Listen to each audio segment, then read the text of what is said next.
For INFJs, love isn't something they stumble into. It's something sacred, something that must feel right at the soul level. They don't just want a relationship. They crave a deep, soulful bond that feels like coming home. And that's exactly where the problem begins. Because in a world that moves fast, where people swipe left and right on feelings, INFJs love slow, steady, and intentional. They want a love that unfolds, not one that explodes and fades away. And this deep need for something real often leaves them feeling like they're living in a world built for everyone else but them. If you are feeling lost, misunderstood, or out of alignment with your true purpose, I created something special just for you. It's called the INFJ Purpose Compass. Check the link in the description of this video to get access now. INFJs fall in love differently. They don't rush in blindly, but once they sense that rare spark of authenticity, they start seeing potential where others might see imperfection. They look beneath the surface. They notice the tone in your voice when you're hurt, the way your eyes soften when you're sincere, and the energy behind your words. It's a gift, but also a curse. Because while they see the best in people, they often ignore the red flags. They fall for potential instead of reality. And before they know it, they're emotionally invested in someone who might never be able to meet them at the same depth. The truth is, INFJs crave emotional intimacy that's almost telepathic, that feeling where words aren't even necessary, where someone simply gets them. But such connections are rare. Most people don't operate at that depth, and when INFJs realize that, it leaves them feeling lonely even when surrounded by people.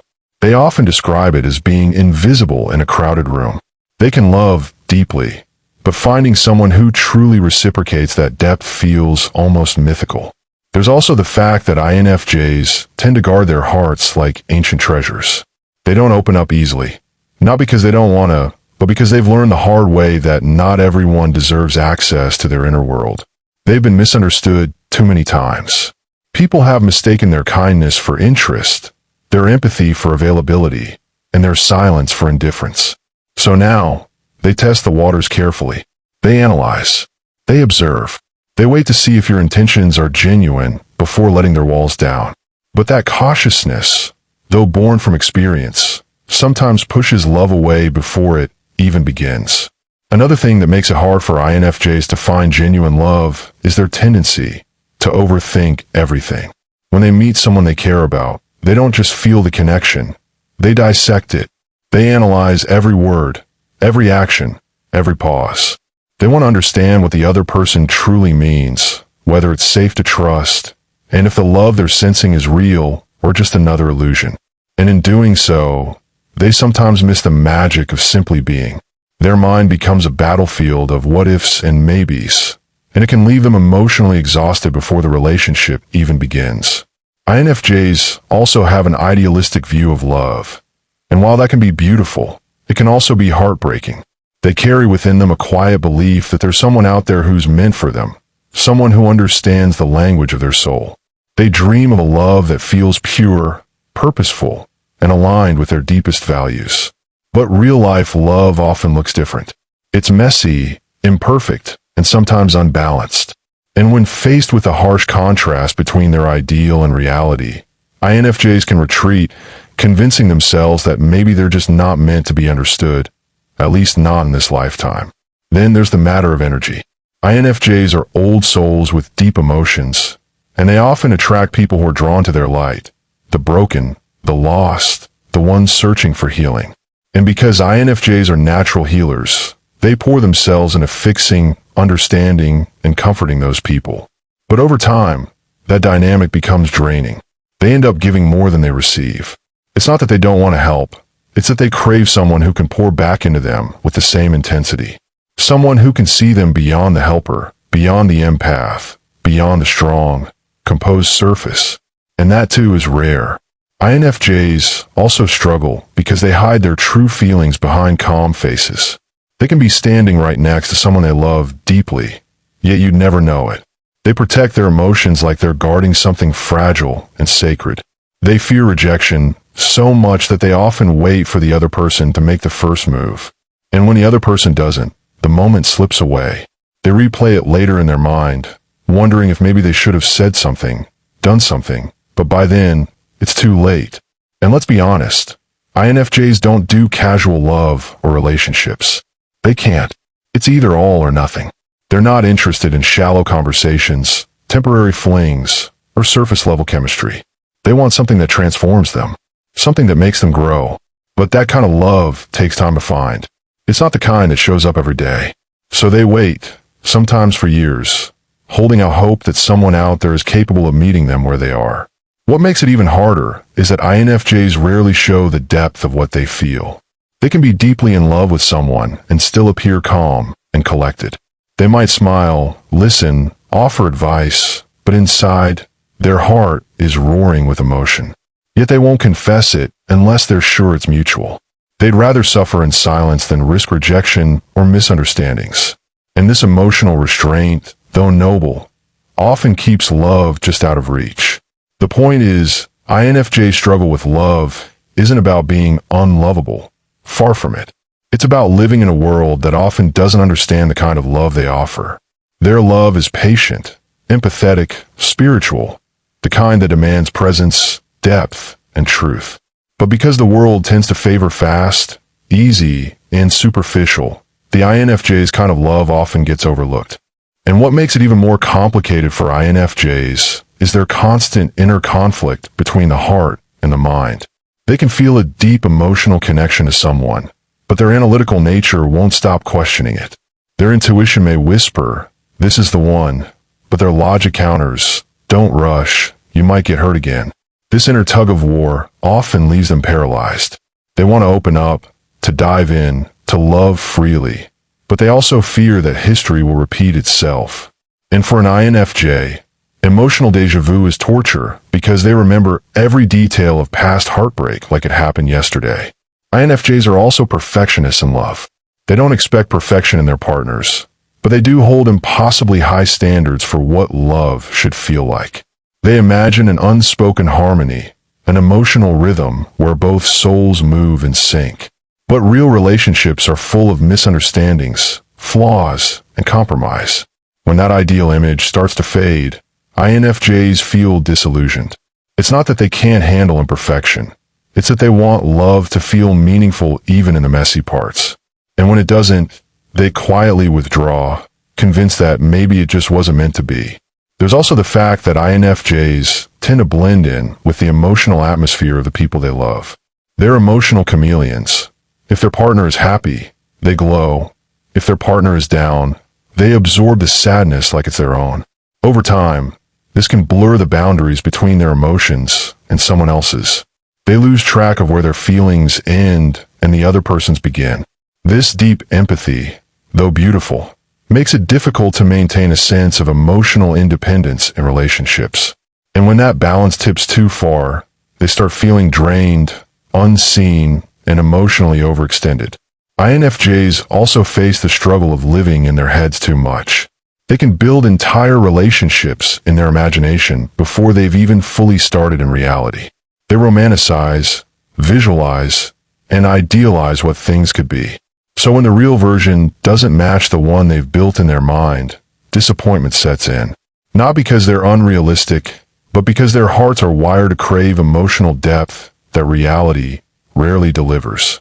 They might meet someone who seems perfect on paper, but find that the connection feels hollow. That's when they retreat again, disappearing into their world of daydreams where love still feels pure and untarnished. Then there's the loneliness that creeps in when INFJs feel unseen. They're givers. They love hard. They listen deeply. They remember the little things. But most people never fully see how much of themselves they pour into love. The INFJ may spend months understanding their partner's needs, fears, and dreams, only to realize one day that their own needs have gone unnoticed. They don't complain. They just fade. They withdraw emotionally, stop explaining, stop hoping. They crave reciprocity, not perfection, someone who sees them with the same tenderness they offer others. INFJs are also masters of emotional disguise. Even when they're deeply hurt or longing for affection, they'll pretend everything's fine. They'll laugh, give advice, listen, all while suppressing their own ache. It's their way of protecting themselves, because showing need feels like exposing a wound. They'd rather suffer in silence than risk being pitted or misunderstood. Unfortunately, that self-protective mask often pushes genuine people away. Others assume they're fine on their own, when in reality, they're quietly hoping someone will look close enough to see through the cracks. They also struggle because their love language doesn't always match the world's rhythm.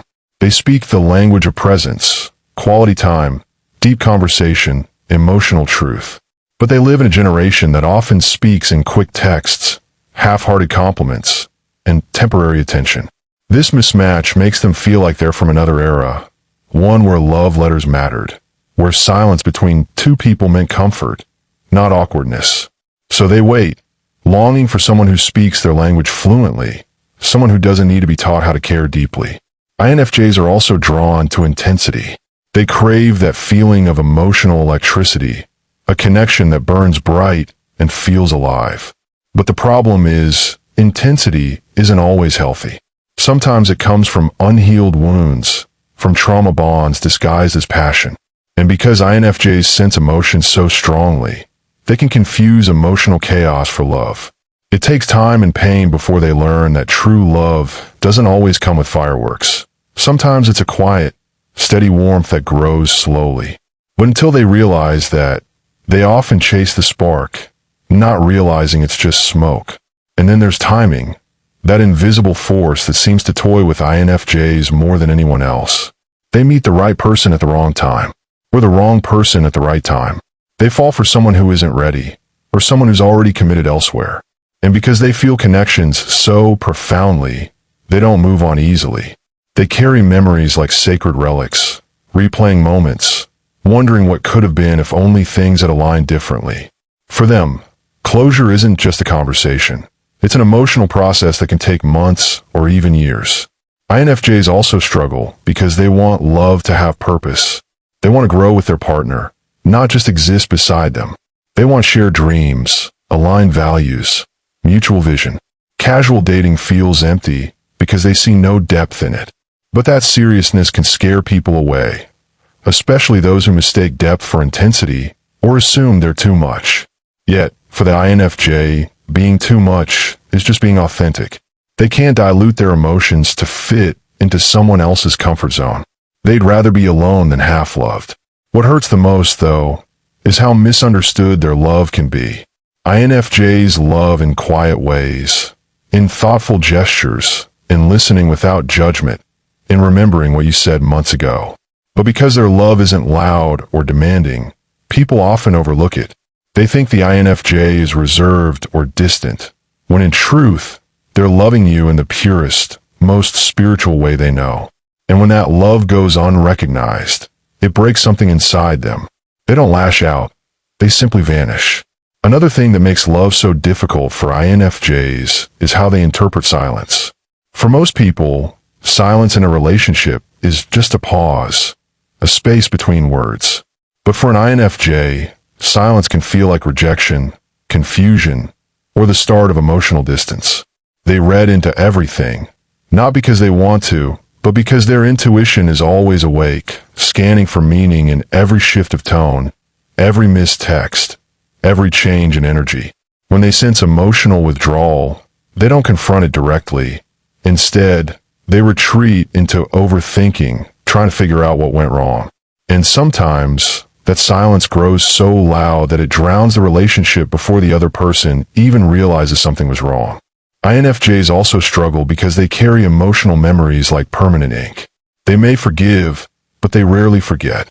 Every heartbreak, every disappointment, every moment of feeling unseen gets stored somewhere deep inside. So when someone new comes along, the INFJ's heart hesitates. They want to believe, to trust, to open up again, but a quiet voice reminds them of how much it hurt the last time they did. And so, even when love knocks gently, they might leave it waiting outside for too long, afraid that letting it in means letting pain in too. Another subtle struggle is how easily INFJs confuse empathy with attraction. When they meet someone who's emotionally wounded, their instinct is to comfort and heal. That deep empathy can sometimes masquerade as love, not because they're naive, but because they feel so deeply connected to others' emotions. They see potential for growth, not just romance. But later, when the fog clears, they realize they weren't in love with the person. They were in love with who that person could become. That realization leaves them drained and a little more cautious next time. INFJs also have a complicated relationship with vulnerability. They crave emotional honesty, yet they fear it at the same time. When they finally let someone in, it's not a small thing, it's monumental. They've peeled back layers of protection they've built for years. So if that vulnerability is met with rejection, indifference, or betrayal, it cuts deeper than most people could imagine. Afterward, they rebuild their emotional walls even higher, vowing not to let anyone that close again. It takes a rare kind of person, gentle, consistent, and emotionally intelligent, to convince them that it's safe to open up once more. There's also the INFJ's uncanny intuition, their gift and their curse. They can sense when something is off long before it's spoken aloud. They pick up on the smallest inconsistencies, a change in tone, a sudden distance, a flicker of dishonesty. And once they sense something isn't genuine, they can't unfeel it. They may try to give the benefit of the doubt, but deep down, their intuition already knows the truth. That makes it almost impossible for them to stay in relationships where authenticity is missing. They'll walk away, sometimes quietly, sometimes abruptly, because they'd rather be alone than pretend not to feel what they know. INFJs are also haunted by the fear of being too much, too emotional, too sensitive, too intense. They've been told these things before, often by people who didn't understand the depth of their emotions. So when they fall in love again, they try to tone it down, to appear easygoing, chill, unbothered. But that self-censorship eats at them, because they're not built for lukewarm love.